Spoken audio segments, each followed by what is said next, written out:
The radical left has waged an all-out campaign to erase the very concept of biological sex and replace it with a militant transgender ideology.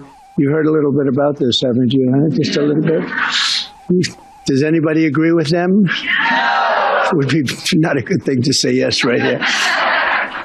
Female athletes have been forced onto the front lines, and men claiming to be girls have stolen more than 3,500 victories, that's a lot, and invaded more than 11,000 competitions designed for women. And the best part, telling schools, no more federal money for you if you let biological males compete against women. 429.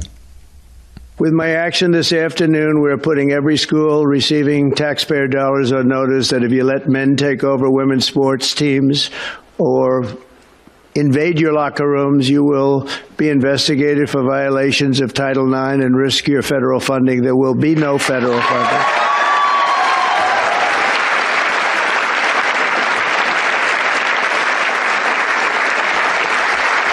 So this will effectively end the attack on female athletes at public K-12 schools and virtually all U.S. colleges and universities.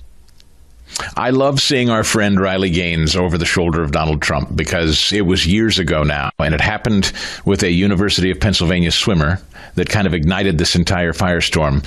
We were in the middle of it there in Philadelphia a few years ago when Riley Gaines was a nervous college kid who wanted to go into dentistry. And she gets beaten by a biological male in the swimming pool. And she spoke out. And the culture turned vicious against her, as you remember. And that was a very lonely place for Riley, this college woman, to be. She didn't want to do this. She didn't want to talk about this. She's now been made a national superstar. And there she stood over Trump's shoulder yesterday as he signed the executive order. 432.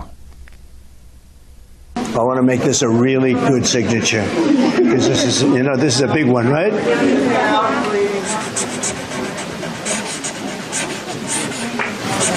Oh, I think we have a 10. We have a 10. God bless you, Mr. President.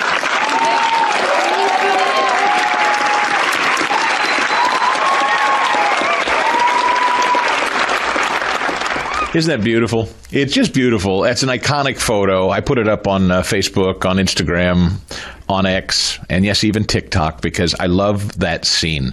I love young women and young girls being defended by a man. This country has been longing for men standing up for women. And now we have a president that's willing to do it.